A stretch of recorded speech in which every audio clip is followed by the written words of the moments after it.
Hello student, welcome back to my channel Samrat can be. Student, जितने बच्चे class 10th में और सामाजिक विज्ञान का पेपर देने वाले हैं, सामाजिक विज्ञान के पेपर में मानचित्र भरने के लिए देता है। मेरे प्यारों बच्चों, कितने नंबर के लिए? 10 नंबर के लिए देता है। और आज की इस वीडियो में कंप्लीट आप लोगों को मानचित्र भर के दिखाने वाला हूं। अभी मेरे पास 4 मानचित्र है और जितने इंपॉर्टेंट क्वेश्चन है सारे के सारे क्वेश्चन को मैं यहाँ पे भर के आप लोगों को दिखाने वाला हूं। एक भी प्रश्न छोड़ने वाला नहीं है मेरे प्यारों। और इस वीडियो से मेरे प्यारों इसमें कम से कम 10 और इसमें 10 कम से कम 20 प्रश्न सॉल्व कराने वाला हूं मानचित्र वाला, जो कि इंपॉर्टेंट है और इससे बाहर आपके एग्जाम में नहीं आएगा। इतना तैयार कर लो मेरे प्यारों, 10 नंबर आपका क्लियर है, क्योंकि मानचित्र वाला फिक्स टॉपिक आता है मेरे प्यारों, ये फिक्स होता है। बस सही नाम आपको मालूम होना चाहिए, सही उसका लोकेशन मालूम होना चाहिए, बस काम आपका बन जाएगा, 10 नंबर क्लियर हो जाएगा मेरे प्यारे बच्चों। चलिए मैं फटाफट सबसे पहले एक मानचित्र लेकर यहां पे दिखाता हूं। एक मानचित्र मेरे पास आ गया, इसके बाद मैं प्रश्न दिखाऊंगा, प्रश्न कहां से बनते हैं। देखिए, ये है मेरे प्यारे बच्चों प्रश्न, ठीक है। ध्यान से आप लोग समझिएगा, बहुत आसान तरीके से बताऊंगा, इतना आसान बताऊंगा मेरे प्यारे बच्चों कि बिल्कुल मेरे प्यारे बच्चों इतना आसान पूरे YouTube चैनल पे आप लोगों को कोई नहीं बताया होगा मानचित्र भरने का तरीका। अब मेरे प्यारे बच्चों प्रश्न संख्या 29 का क आता है, उसमें बोल रहेगा ऑलरेडी कि निम्नलिखित स्थानों को भारत के दिए गए रेखा मानचित्र पे इस चिन्ह के द्वारा नाम सहित दर्शाई और सही नाम तथा सही अंकन के लिए आधे आधे अंक निर्धारित है। इसका मतलब यह है मेरे प्यारे बच्चों कि अगर सही नाम आपने बताया तो आधा अंक, सही आपने उसका लोकेशन बताया तो आधा अंक, टोटल 1 अंक मिलेगा एक प्रश्न पे। और इस चिन्ह के द्वारा आपको दर्शाना है 29 का क, ठीक है। 5 नंबर आपका इतिहास से आता है और 5 नंबर आपका भूगोल से आता है। क्लियर है? देखिए, पहला प्रश्न हम पढ़ते हैं। पहला प्रश्न बोल रखा है इसने कि वह स्थान जहां 1927 में भारतीय राष्ट्रीय कांग्रेस का अधिवेशन हुआ। तो मेरे प्यारे बच्चों, कह रहा है कि 1927 में भारतीय राष्ट्रीय कांग्रेस का अधिवेशन कहां हुआ, ठीक है। तो मेरे प्यारे बच्चों कहां पे हुआ है? तो मेरे प्यारे जो मद्रास में। कहां पे? मद्रास में। नाम तो आपको मालूम चला गया कि मद्रास में हुआ। अब उसी मद्रास का मेरे प्यारे बच्चों यहां पे नाम चेंज कर चेन्नई रखा गया है मेरे प्यारे बच्चों। क्या रखा गया है? चेन्नई रखा गया है मेरे प्यारे बच्चों। इस बात को ध्यान रखिएगा, पहले मद्रास था, अब उसको चेन्नई में इंक्लूड कर दिया गया, मतलब चेन्नई उसका नाम रखा गया है। तो 1927 में भारतीय राष्ट्रीय कांग्रेस का अधिवेशन हुआ मद्रास, चेन्नई में। अब इसी का लोकेशन आपको दर्शाना है कि चलिए आप लोकेशन पे बताइए कि मद्रास आखिरकार है कहां, ठीक है। तो मद्रास आपको बताना है, यह आपका मानचित्र। ऐसा 2 मानचित्र आप लोगों को मिलेगा, ठीक है। तो देखिए, मानचित्र में हम लोगों को मद्रास दर्शाना है और मद्रास का सही लोकेशन में आप लोगों को बताता हूं। देखिए, यह है आपका मद्रास चेन्नई, आप देख रहे हो, ध्यान से आप लोग देख लीजिए मेरे प्यारे बच्चों। तो यहां पे जो लोकेशन दिख रहा है इसको हम लोग ऐसे कवर कर देंगे क्योंकि इसी चिन्ह से बोला था। और यहां पे साइड में मेरे प्यारे बच्चों हम लोग लिख देंगे मद्रास। ये पहला का है तो यहां पे पहला सिंबल डाल देंगे। मद्रास है तो यहां पे लिखेंगे मद्रास। मद्रास मैंने नाम भी बता दिया। और इसी मद्रास को अब चेन्नई कहा जाता है मेरे प्यारे बच्चों, इस बात को थोड़ा सा ध्यान में आप लोग रखिएगा। मद्रास और चेन्नई, क्लियर है। ये पहले का आंसर हो गया बिल्कुल कंप्लीट। अब हम दूसरे प्रश्न पढ़ेंगे। देखिए, सारे के सारे इंपोर्टेंट प्रश्न, यही प्रश्न आपके पेपर में आने वाला है। दूसरा है कि वह स्थान जहां महात्मा गांधी ने नमक कानून तोड़ा। तो नमक कानून तोड़ा मेरे प्यारे बच्चों महात्मा गांधी कहां पे? दांडी। कहां पे मेरे प्यारे बच्चों? दांडी में नमक कानून तोड़ा था। अब दांडी को हम लोग सही लोकेशन पे दर्शाना है मेरे प्यारे बच्चों। तो यह मानचित्र आप देख रहे हो, इस मानचित्र पे आपको दांडी का एकदम एग्जैक्ट लोकेशन आपको बताना पड़ेगा। तो देखिए मेरे प्यारे बच्चों, एकदम एग्जैक्ट लोकेशन आप लोगों को बता रहा हूं। दांडी यहां पे आता है मेरे प्यारे बच्चों। देखिए, यह जो पोजीशन है मेरे प्यारे बच्चों, यह है दांडी का। ऐसे आपको घेर कर और यहां पे कहीं तीर का निशान लगाकर आपको दूसरा प्रश्न है तो आप यहां पे लिख दीजिएगा दूसरा प्रश्न। और दांडी है तो और यहां पे लिखिएगा दांडी।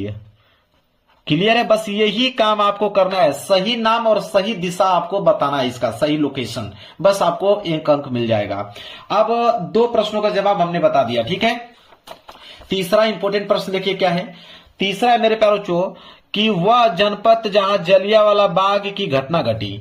तो वह जिला आपको बताना है जहां जलियांवाला बाग की घटना घटी मेरे प्यारे बच्चों। कहां पे? अमृतसर में। जलियांवाला बाग की घटना घटी अमृतसर में। तो मेरे प्यारे बच्चों यहां पे हो जाएगा अमृतसर, ठीक है। अब अमृतसर को हम लोगों को सही लोकेशन पे दर्शाना है मेरे प्यारे बच्चों, ठीक है, कि अमृतसर कहां पे है।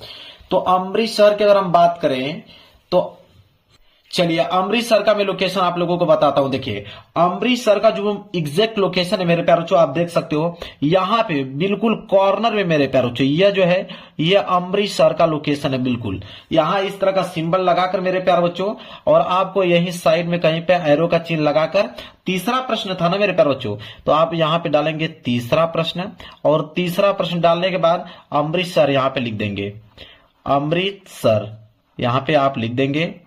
क्लियर है, कोई डाउट नहीं होना चाहिए। समझ में आ रहा आप लोगों को ना? चलिए बिल्कुल आराम आराम से बता रहा हूं ताकि आप इसको सीख पाए। इसके बाद ये चौथा प्रश्न है कि वह स्थान जहां महात्मा गांधी का किसान सत्याग्रह आंदोलन हुआ। तो महात्मा गांधी का किसान सत्याग्रह आंदोलन कहां हुआ मेरे प्यारे बच्चों? देखिए किसान सत्याग्रह आंदोलन जो हुआ था मेरे प्यारे बच्चों, वो चंपारण में हुआ था। कहां पे हुआ था? चंपारण। तो नाम तो आपको मालूम चला गया। अब एग्जैक्ट लोकेशन पे चंपारण को आपको दर्शा देना है, नंबर आप लोगों को मेरे प्यारे बच्चों मिल जाएगा। चलिए चंपारण को दर्शाते हैं हम लोग मैप में। चलिए चंपारण का अगर मैं एग्जैक्ट लोकेशन आप लोगों को बताऊं तो चंपारण मेरे प्यारे बच्चों यहां पे है। यहां पे आप लोगों का चंपारण है, ऐसे आप लोगों का सिंबल बनाकर और एरो का चिन्ह देकर। चौथा प्रश्न है मेरे प्यारे बच्चों, चौथा, तो यहां पे आप चौथा लिख दोगे।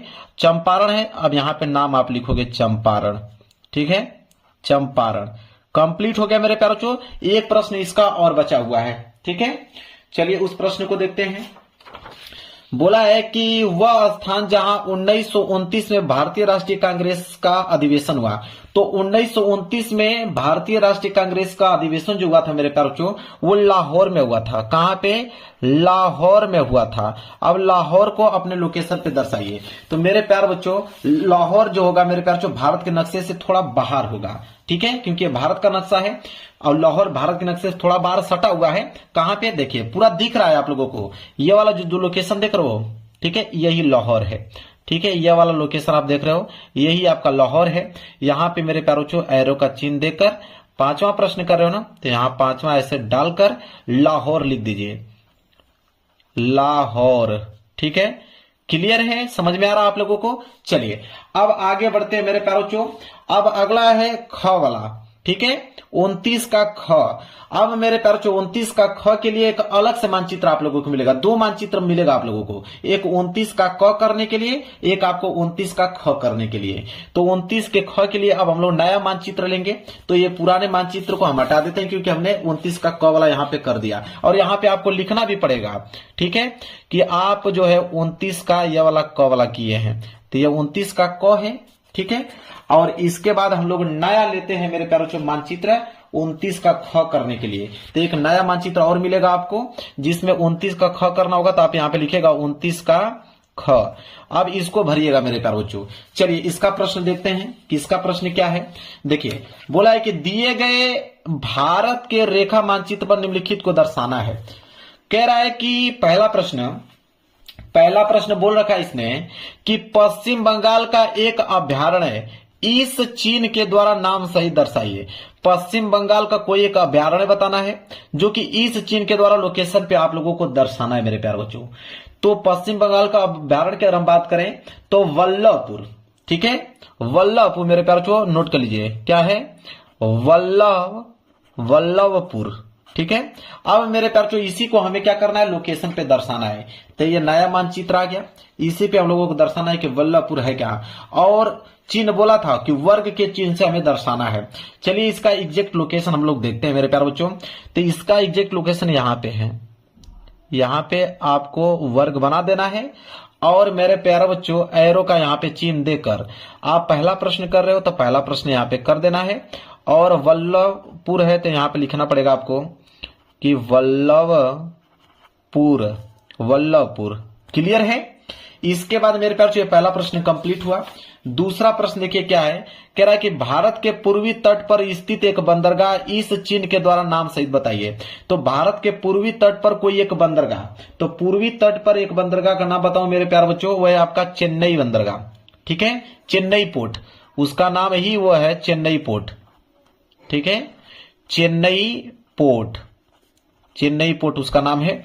और उसी को हमें दर्शाना है मेरे प्यारे बच्चों एग्जैक्ट लोकेशन पे। ठीक है, किस चिन्ह के द्वारा? ये जो त्रिभुज देख रहे हो इस चिन्ह के द्वारा। तो चेन्नई पोर्ट का लोकेशन अगर मैं बताऊं यही है, जो ये देख रहे हो यही है चेन्नई पोर्ट। तो यहां पे ऐसे कर ऐसे बना दीजिएगा और एरो का चिन्ह देकर दूसरा प्रश्न है ना, तो दूसरा प्रश्न यहां पे ऐसे लिखकर चेन्नई पोर्ट यहां पे लिख दीजिएगा, चेन्नई पोर्ट। ठीक है, चेन्नई पोर्ट। इस